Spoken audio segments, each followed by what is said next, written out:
CPIM-ലെ പരാതി കത്ത് വിവാദത്തിന് പിന്നിൽ MV ഗോവിന്ദനെതിരെ CPIM-ൽ രൂപപ്പെട്ട പുതിയ കൂട്ടുകെട്ടിന്റെ ഫലമാണെന്ന് സൂചന. കണ്ണൂരിൽ നിന്നുള്ള മുതിർന്ന സെക്രട്ടേറിയറ്റ് അംഗം ഷർഷാദിനെ ഫോണിൽ വിളിച്ച് കത്തിലെ വിവരങ്ങൾ ചോദിച്ചറിഞ്ഞു. അതേസമയം പരാതി കത്ത് വിവാദം ശുദ്ധ അസംബന്ധമാണ് എന്ന് MV ഗോവിന്ദൻ ഇന്ന് പ്രതികരിച്ചു. പാർട്ടിയുടെ ക്രെഡിബിലിറ്റിയെ ബാധിക്കുന്ന വിഷയമായതുകൊണ്ട് സ്വാഭാവികമായിട്ടും മകനെതിരെയുള്ള ആരോപണമല്ലേ?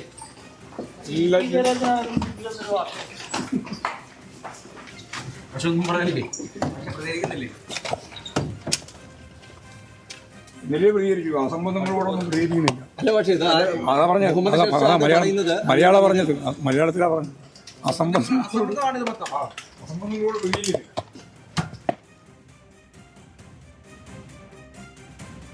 പാർട്ടിക്ക് ലഭിക്കുന്ന കത്തുകൾ ചോർന്നെങ്കിൽ പാർട്ടി തന്നെ അന്വേഷിക്കുമെന്ന് മന്ത്രി B. ശിവൻകുട്ടി ഈ വിവാദവുമായി ബന്ധപ്പെട്ട് പ്രതികരിച്ചു. പാർട്ടി തീർച്ചയായിട്ടും അതിന് ക്ലാരിറ്റി വരുത്തുന്ന കാര്യത്തിൽ തർക്കമില്ല. കാരണം അത്ര പ്രാധാന്യത്തോടുകൂടിയാണ് ചില മാധ്യമങ്ങൾ ഈ ഒരു കത്തിനെ സംബന്ധിച്ചിടത്തോളം പ്രചരണം നടത്തിയിരിക്കുന്നത്. ഇത് തിരഞ്ഞെടുപ്പിന് മുന്നിൽ കാണുന്ന ഒരു പ്രചരണമായിട്ട് മാത്രമേ ഞങ്ങൾ അതിനെ കാണുന്നു. ഇതിനെ സംബന്ധിച്ചിടത്തോളം ആധികാരികമായിട്ടുള്ള കാര്യങ്ങൾ പാർട്ടി സെക്രട്ടറി പറയേണ്ട ബന്ധപ്പെട്ടവരും പറയും. നിങ്ങൾ ചോദിച്ചതിൻ്റെ പേരിൽ ഞാൻ പറഞ്ഞു മാത്രമേ ഉള്ളൂ. ഇത്തരം അടിസ്ഥാനരഹിതമായിട്ടുള്ള ആക്ഷേപങ്ങൾ കൊണ്ടൊന്നും CPM-നെയും CPM-ന്റെ നേതാക്കന്മാരെയും തകർക്കുന്നതിന് വേണ്ടി കഴിയില്ല എന്നുള്ളതാണ്. കത്ത് വിവാദം കേന്ദ്ര ഏജൻസിയെ കൊണ്ട് അന്വേഷിപ്പിക്കാൻ CPIM തന്നെ തയ്യാറാകണമെന്ന് VM സുധീരൻ ഇന്ന് ആവശ്യപ്പെട്ടു. നിരപരാധിത്വം തെളിയിക്കാൻ CPM നേതൃത്വം ആത്മാർത്ഥമായി ആഗ്രഹിക്കുന്നുണ്ടെങ്കിൽ അവർ തന്നെ മുൻകൈയെടുത്ത് ഈ വിവാദം, ഈ സംഭവം കേന്ദ്ര ഏജൻസികളെ കൊണ്ട് അന്വേഷിപ്പിക്കാൻ തയ്യാറാകുകയാണ് വേണ്ടത്. അത് തയ്യാറായില്ലെങ്കിൽ ഈ കറ, ഈ സാമ്പത്തിക കുറ്റകൃത്യത്തിൻ്റെ ഈ ഇടപാടുകളുടെ കറ അവരെ നിരന്തരമായി വേട്ടയാടിക്കൊണ്ടിരിക്കും എന്ന കാര്യത്തിൽ യാതൊരു സംശയവുമില്ല.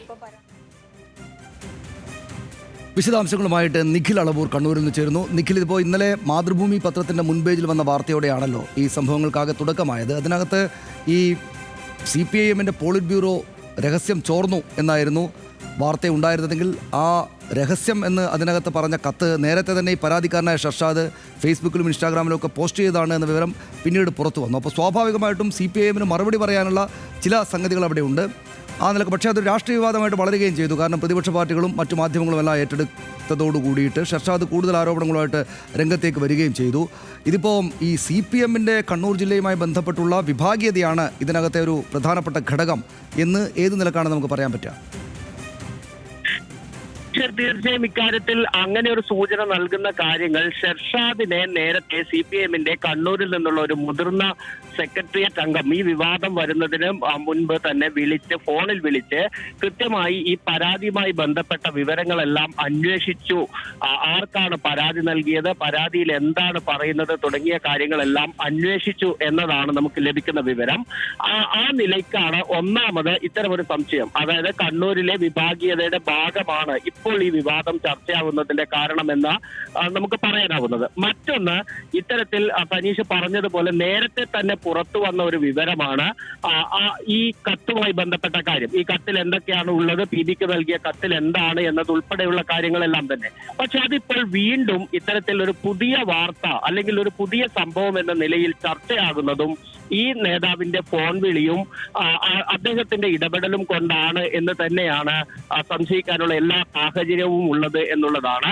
ഇനി മറ്റൊരു കാര്യമുള്ളത്, തികച്ചും ഷർഷാദും രാജേഷ് കൃഷ്ണയും തമ്മിലുള്ള തികച്ചും വ്യക്തിപരമായ ഒരു വിഷയമായിരുന്നു ഇത്. ആ വിഷയം പക്ഷേ പിന്നീട് അത് പാർട്ടിക്ക് തലവേദനയാകുന്ന നിലയിലേക്ക് മാറുന്ന ഒരു സാഹചര്യം വരുന്നു. അതിൽ MV ഗോവിന്ദന്റെ മകൻ വഴി ഈ രാജേഷ് കൃഷ്ണയെ ഷർഷാദ് പരിചയപ്പെട്ടു എന്നാണ് പറയുന്നത്. അങ്ങനെ ഈ വിഷയത്തെ MV ഗോവിന്ദനുമായി കണക്ട് ചെയ്യാവുന്ന വഴി ഏത് എന്ന് കൃത്യമായി കണ്ടെത്തി അത് ആസൂത്രിതമായി തന്നെ ഉപയോഗിക്കപ്പെട്ടു എന്ന് തന്നെയാണ് നിലവിലെ എല്ലാ കാര്യങ്ങളും കൂട്ടി വായിക്കുമ്പോൾ മനസ്സിലാക്കാൻ സാധിക്കുകയും ചെയ്യുന്നത്. അത് മാത്രമല്ല, അതിനപ്പുറത്തേക്ക് ഈ MV ഗോവിന്ദനെതിരെ ഉണ്ടാകുന്ന ഈ വിവാദം മാത്രമല്ല, തൊട്ടു മുൻപ് ജ്യോത്സ്യൻ വിവാദം വന്നതിന്റെ പശ്ചാത്തലവും നമുക്കറിയാം. വളരെ മാസങ്ങൾക്ക് മുൻപെയാണ് എം വി ഗോവിന്ദൻ ഒരു തീർത്തും വ്യക്തിപരമായ ഒരു സന്ദർശനം പയ്യന്നൂരിലെ മാധവ പൊതുവാളുമായി നടത്തുന്നത്. അവിടെ അന്നുണ്ടായിരുന്ന ഒരു ഫോട്ടോ പുറത്തു വരുന്നു.